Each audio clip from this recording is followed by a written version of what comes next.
Jaren was used to being watched. It wasn't paranoia. There was always someone or something casting a glance in his direction, though few ever made direct eye contact. He'd been sent to New Talver as a representative of humanity, a bridge between two very different civilizations.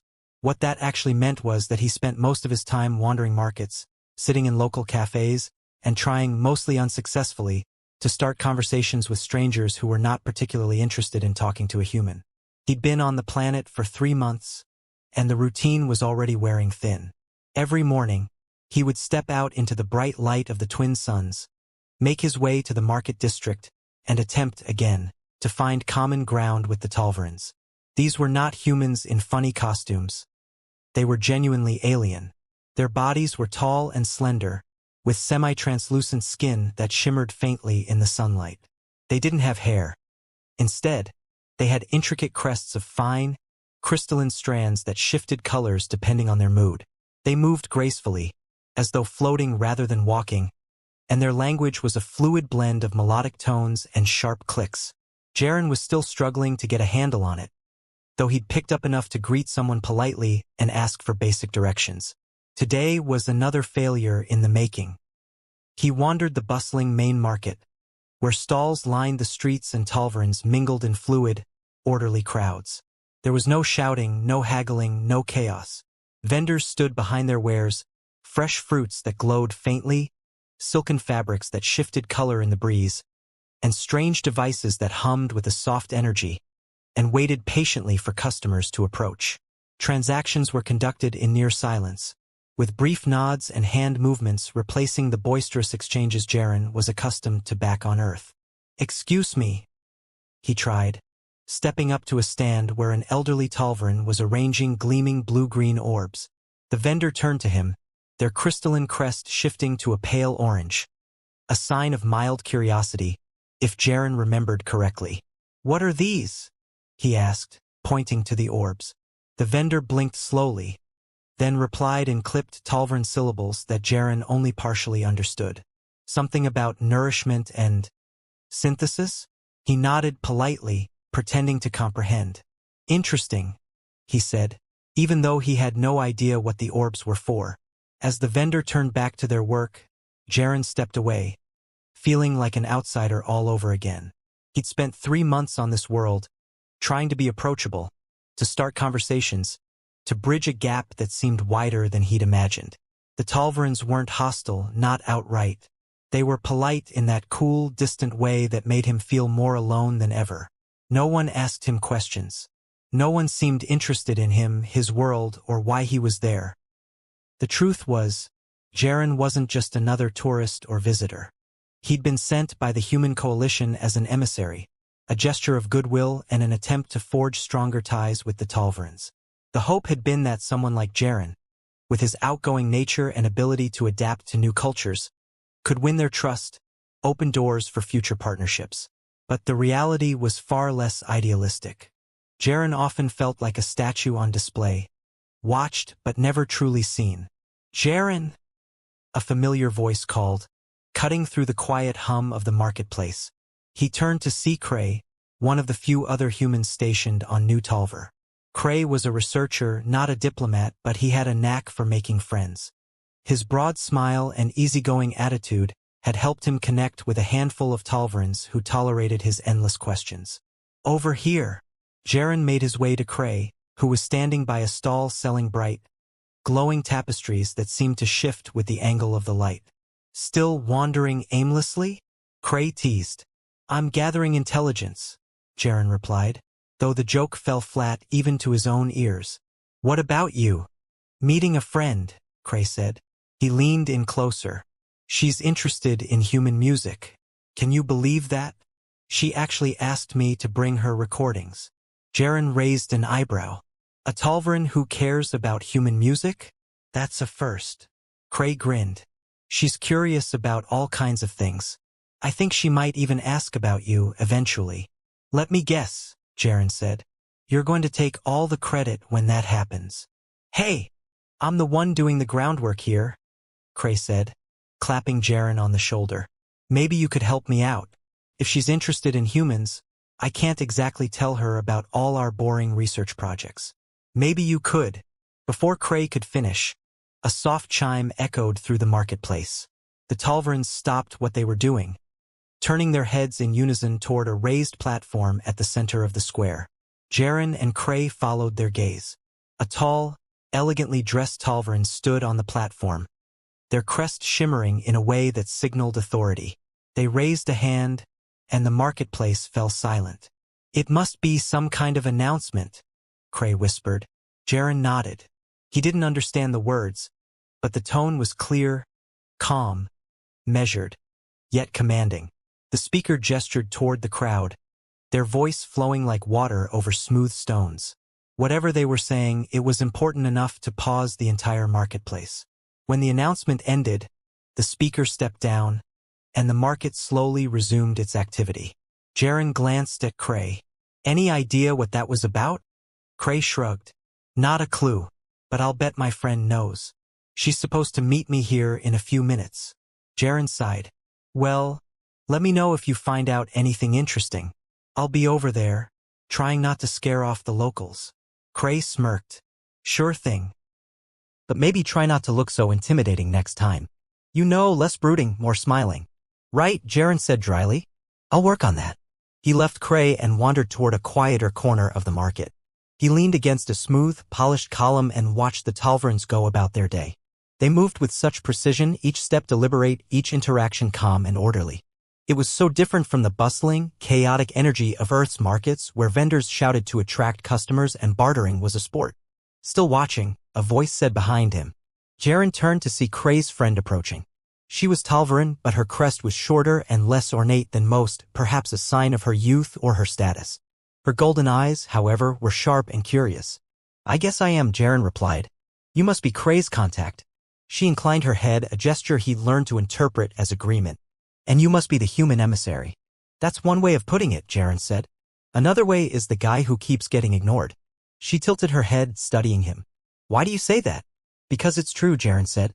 "Every time I try to start a conversation, people just walk away. No one seems interested in what I have to say." "Perhaps they don't know what to say in return," she said.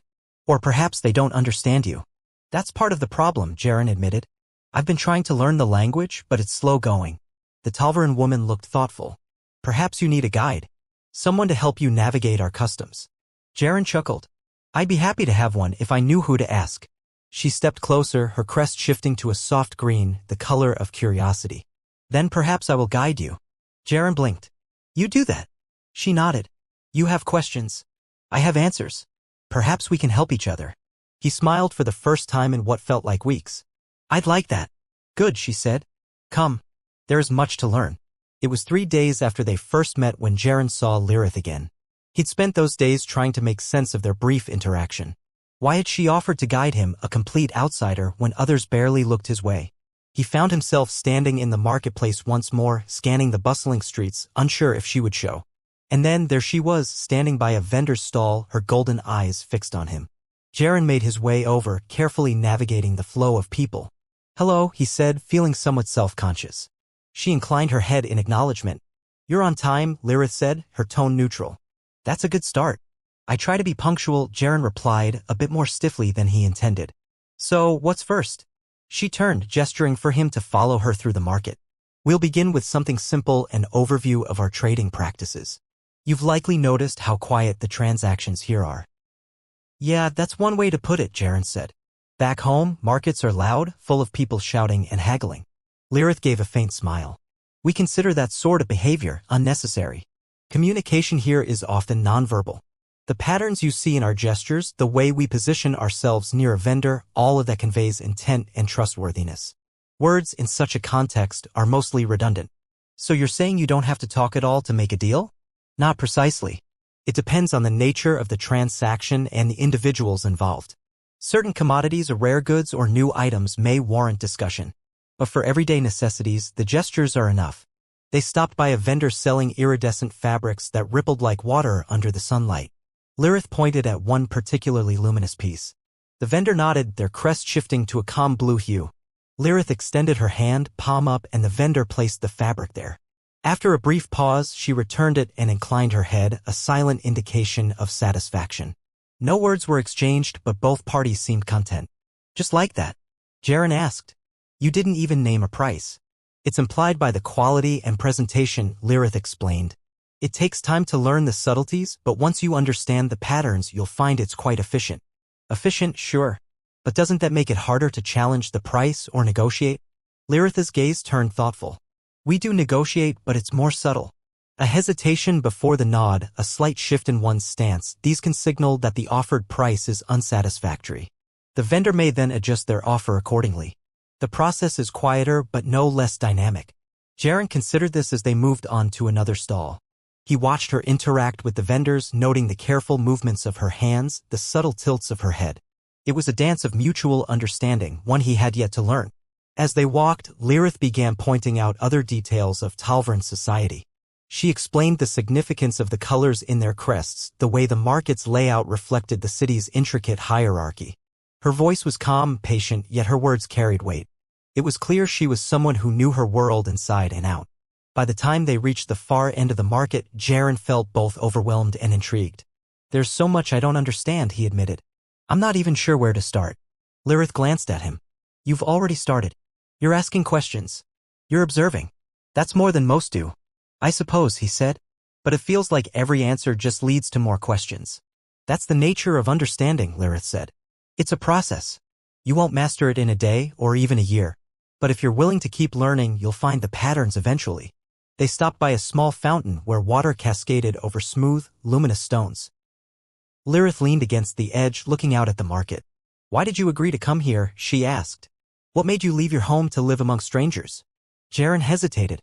It wasn't a question he was often asked, and he wasn't sure how to answer it.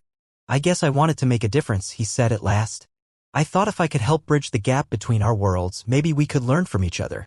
Build something better together. An idealistic view, Lirith said. Her tone wasn't mocking, but neither was it particularly warm. Maybe, Jaren admitted. But it's what I believe in. I don't think humans and Talvarans are so different that we can't find common ground. Lirith was silent for a moment. Then she said, we have much to learn from one another, that much is true. But it will take time and effort. Sounds like you're willing to put in the effort, Jaren said. That makes two of us. She looked at him, her golden eyes searching. Perhaps, she said. We'll see if you can keep up. I'm not planning on giving up, Jaren said, feeling a hint of determination in his voice. Not anytime soon. Lirith nodded, a faint smile playing at her lips. Good. Because we're just getting started. The weeks passed quickly, filled with lessons that seemed to stretch Jaren's understanding of the Talvaran way of life. Lirith was relentless, her sharp insights often catching him off guard. She wasn't just teaching him about her culture, she was testing him, pushing him to think differently. It wasn't easy. At times, Jaren felt like he was walking a tightrope, trying to balance the nuances of a society he barely grasped while also staying true to who he was. Yet, for all her sharp remarks and occasional moments of impatience, Lirith's guidance was invaluable. And somewhere along the way, their conversations grew less formal and more personal. One quiet afternoon, as they walked through the shaded paths of a Talvaran garden, Jaren noticed Lirith was unusually quiet. Her crest, normally vibrant and expressive, had dimmed to a subdued green. He tried to catch her eye, but she seemed lost in thought. Something on your mind? He asked. She stopped, turning to him. Do you know why I agreed to help you? She said, her voice softer than usual. Honestly, I've been wondering, Jaren replied. You didn't seem too thrilled to meet me at first. Lirith looked away, her golden eyes focusing on the delicate, glowing flowers that lined the path. At first, I thought it was a waste of time, she admitted. Humans are unpredictable. Loud. Your kind often charges into situations without fully understanding the consequences. Sounds like we made a great first impression, Jaren said, half smiling. It's not just that, Lirith continued. Your presence here is unusual. Most Talvarans wouldn't have agreed to host someone like you. There was concern that it would disrupt our order, introduce chaos. And yet, here I am. Yes, she said, finally looking at him. Because I chose to take that chance. Her gaze was steady, and for a moment, Jaren forgot how alien she looked.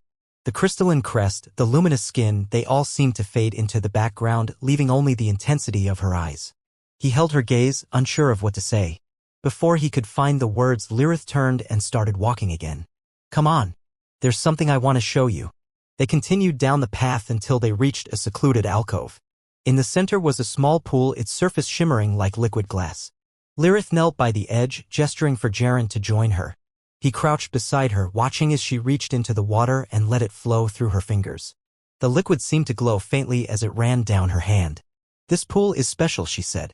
"It's tied to our history. Many of our greatest thinkers would come here to reflect, to find clarity. It's said the water reacts to one's thoughts and emotions." Jaren raised an eyebrow. "Reacts how?" "Watch," she said, closing her eyes. A moment later, faint ripples appeared on the surface, forming intricate, shifting patterns. As Jaren stared, he realized the shapes were not random, they were geometric, precise, almost like a written language. The patterns glowed briefly before fading back into stillness. "What did you do?" he asked, genuinely intrigued. "I focused," Lirith replied. "I allowed my thoughts to flow freely. The pool reflects them, though it takes practice to make sense of the patterns." "Have you been coming here often?" Jaren asked. Lirith hesitated before nodding. "More than I'd like to admit. I've had questions, doubts, and I've sought answers here." "About what?" Jaren pressed. "About you. About why I agreed to help you. About whether I made the right choice." Jaren frowned. "You don't have to stay if you don't think this is working. I'm not going to force you to keep helping me." Lirith shook her head. "It's not about that. I'm not questioning my decision now.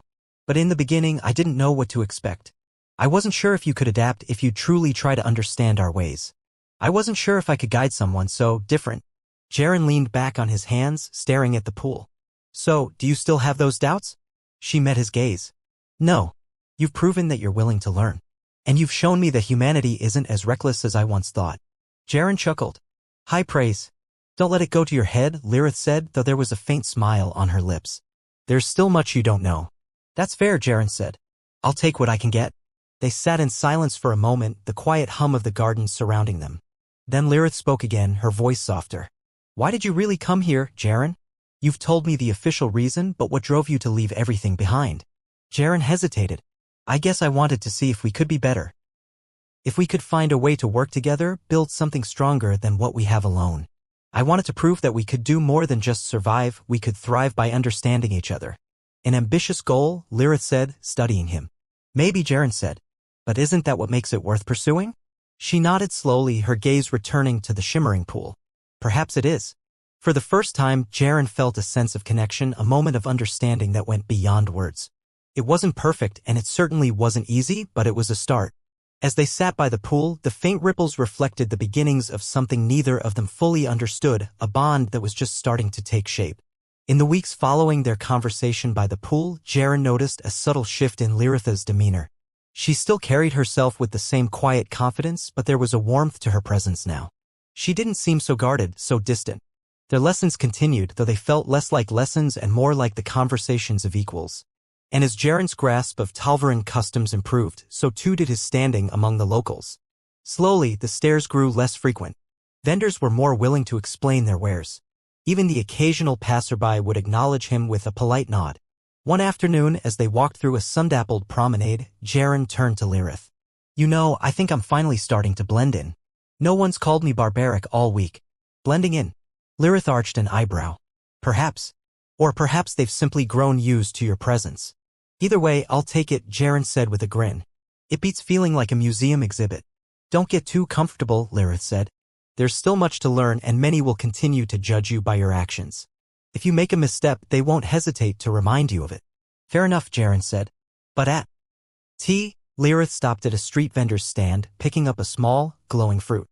She turned it over in her hands before looking at Jaren. "You should try this," she said, offering it to him. Jaren took the fruit cautiously. "What is it?" "It's called Lyre," Lirith explained. "It's sweet, but with a bit of a tart finish. Consider it a reward for your progress." Jaren raised the fruit to his lips and took a bite. The flavor burst across his tongue, bright, refreshing, with a tangy aftertaste that made him blink in surprise. "Wow," he said. "That's really good." "I thought you might like it," Lirith said, her lips curving into a faint smile. "It's one of my favorites." Jaren took another bite, savoring the taste. "You know, I think this might be the first time I've actually enjoyed the food here. Don't get me wrong, most of it's fine. But this? This is something I could eat every day." "Then consider yourself fortunate," Lirith said. "Lyre is highly regarded among our people. It's a symbol of celebration and accomplishment." "Celebration, huh?" Jaren said. "I'll take it. Though I still have a long way to go." Lirith tilted her head, her gaze thoughtful. You've come further than most would have expected. Thanks, Jaren said. That means a lot coming from you. They walked on, the silence between them companionable. Jaren felt a strange sense of ease, a feeling he hadn't experienced since arriving on New Talver. He glanced at Lirith, her profile catching the light, and found himself wondering how she saw him now. Did she still view him as an outsider, or had she come to see him as something more? As if sensing his thoughts, Lirith turned to him. What is it? Nothing, Jaren said quickly. Just thinking. Thinking about what? She pressed. About how far I've come, he said, choosing his words carefully. And about how much I owe you for guiding me. Lirith's expression softened. You've done the work, Jaren. I've only pointed you in the right direction. Still, you didn't have to, Jaren said. And I appreciate it. She nodded, a faint blush coloring her crest. You're welcome. They continued their walk, the streets gradually giving way to open courtyards and quiet gardens. As they passed a cluster of flowering trees, Jaren noticed something unusual. Talvarans gathered in a semicircle, their attention focused on a raised platform. On the platform, two figures were locked in a carefully choreographed series of movements. Jaren recognized the pattern instantly. It was a form of sparring, though far more graceful than anything he'd seen back on Earth. Are they training? Jaren asked, nodding toward the platform. Not exactly, Lirith said. This is a demonstration, a display of skill and discipline. It's considered an art form as much as a martial practice. It's beautiful, Jaren said. Almost like a dance. It is, Lirith said. And it requires years of dedication to master. Jaren watched in fascination as the two performers moved in perfect harmony, their movements fluid and precise. The crowd watched in respectful silence, their crests glowing faintly in shades of admiration. Could I try it sometime? Jaren asked hesitantly. Lirith gave him an appraising look. It's not something one learns casually. It requires patience and a deep understanding of our principles. I'm willing to learn, Jaren said. You've seen me adapt to other things. I think I could handle this. Lirith considered his words for a moment before nodding. Perhaps. But it would take more than just willingness. You'd need to commit yourself fully. I'll do whatever it takes, Jaren said. Her gaze lingered on him as if weighing his determination. Very well. I'll speak to someone who can introduce you to the basics. But be warned, it's not easy. I'm not looking for easy, Jaren said. I'm looking for understanding. Lirith nodded again, her expression unreadable. Then we'll see how far you can go. It had been 2 months since Jaren started training, and the process was as grueling as Lirith had warned. The Talvaran art of Vanir, part martial practice, part meditation, demanded not only physical discipline but a level of mental focus that often left him exhausted. Yet, every day, Jaren found himself drawn back to the training hall. He was far from proficient, but there was something deeply satisfying about the slow, steady progress he was making. Bend your knees more, Lirith said, standing off to the side as Jaren moved through a series of stances. Your center of balance is too high. I'm trying, Jaren grunted, adjusting his position. But your anatomy makes this look easy. She tilted her head, her crest shimmering faintly. Our bodies are different, yes, but the principles remain the same. You must find your own way of applying them. Jaren exhaled sharply and shifted his stance again. His legs ached from the constant repetition and his arms felt like lead weights. Still, he held the position, focusing on the slow, deliberate movements that formed the foundation of Vanir. Lirith circled him, her gaze critical but not unkind. Better, she said. Now transition to the next form. Jaren stepped forward, turning his body as he moved into the next posture. He could feel the strain in his muscles, but he pushed through it, concentrating on each motion. Lirith watched him in silence for a moment before speaking again. Good, she said. You're starting to understand the flow. Starting to, Jaren muttered. But it still feels clumsy. That's because you're thinking too much, Lirith said. Vanir isn't about forcing your body into a shape. It's about allowing your movements to come naturally without hesitation. Easier said than done, Jaren replied, his breathing heavy. Lirith's lips curved into a faint smile. It always is. But you've improved. When you first began, you couldn't hold a single stance without losing your balance. Now, you're moving through the forms with far more control. That's generous of you, Jaren said, wiping sweat from his brow. But I still have a long way to go. We all do, Lirith said. Even the most skilled practitioners continue to refine their techniques. Vanir isn't something you master and then set aside. It's a lifelong practice. Jaren nodded, stepping back into a neutral stance. I'll keep at it. But I'm going to need a break before I collapse. Take a moment, Lirith said. You've earned it.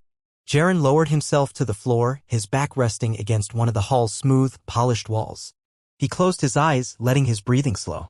The faint hum of the training hall's energy field was almost soothing, a constant reminder of the Talvern city's advanced technology.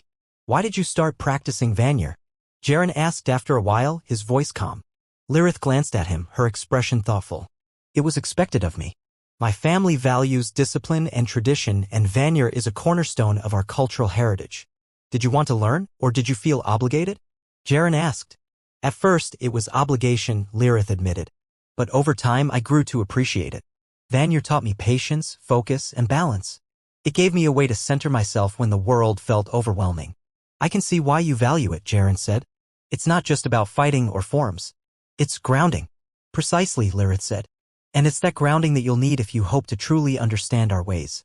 Jaren leaned back against the wall, his eyes on Lirith. You're a good teacher, you know? Even if you're tough on me. She smiled faintly. You wouldn't learn as quickly if I wasn't. I suppose not, Jaren said. But I appreciate it. Lirith inclined her head, her crest shifting to a gentle green hue. You've done well so far. Keep this up, and you may find that you're more capable than you think. Jaren nodded, a small smile on his face. Despite the challenges, he felt a growing sense of accomplishment. Each day brought new difficulties, but it also brought new insights. And with Liritha's guidance, he was slowly finding his place in a world that had once seemed so alien. The sky above Calva shifted into soft hues of violet and orange as evening settled over the city. Jaren stood on a balcony high above the market district, gazing out at the glowing towers that pierced the skyline. The city was alive with activity, yet somehow up here it felt peaceful. He took a deep breath and let his thoughts drift. The past few months had been a whirlwind, a constant challenge to adapt and understand a culture so different from his own. Yet standing here now, he felt something close to belonging. You're quiet, Liritha's voice said behind him. Jaren turned to see her step onto the balcony. She moved with the same fluid grace he'd come to expect, her crest shimmering faintly in the evening light. He smiled. Just taking it all in. It's a lot to take in, she said, joining him at the railing. I still find myself pausing to admire it even after all these years. I can see why, Jaren said, glancing at her. This place is incredible. She nodded, her gaze sweeping over the city. And yet it is just one small part of our world. There's so much more beyond these towers, beyond this city. So much more you haven't seen. I'd like to see it someday, Jaren said. But I think I need to master the basics first. Lirith chuckled softly. Wise of you to admit that. You've made progress, Jaren, but there's still a long journey ahead. I know, he said. But I'm willing to keep going. For a moment, they stood in comfortable silence, the gentle hum of the city below filling the air. Then Lirith turned to him, her expression serious. You've changed since you first arrived. Have I? Jaren asked. She nodded. When we first met, you were uncertain, hesitant. Now, I see someone who is willing to step into the unknown, to face challenges head-on. Yes, I had a good teacher, Jaren said with a grin. You've had guidance, Lirith corrected. But the strength to adapt, that comes from within you. Jaren looked out at the city again, a faint smile on his lips. I couldn't have done it alone. No, she agreed. But you didn't have to. Her words lingered in the air, and for a moment, Jaren felt a connection that went beyond teacher and student. He turned to face her, his gaze meeting hers. Thank you, Lirith. For everything. She inclined her head, her crest shifting to a soft green hue. You've earned my respect, Jaren. That is not something I give lightly. He felt a warmth at her words, a sense of achievement that went beyond any lesson he'd learned. I'll keep working, he said. I'll keep learning. Good, Lirith said. Because the journey doesn't end here. Jaren smiled, feeling a quiet determination settle within him. Whatever lay ahead, he was ready to face it, not alone, but with the support and guidance of the remarkable individuals he had come to know. Together, they would continue to bridge the gap between their worlds, one step at a time.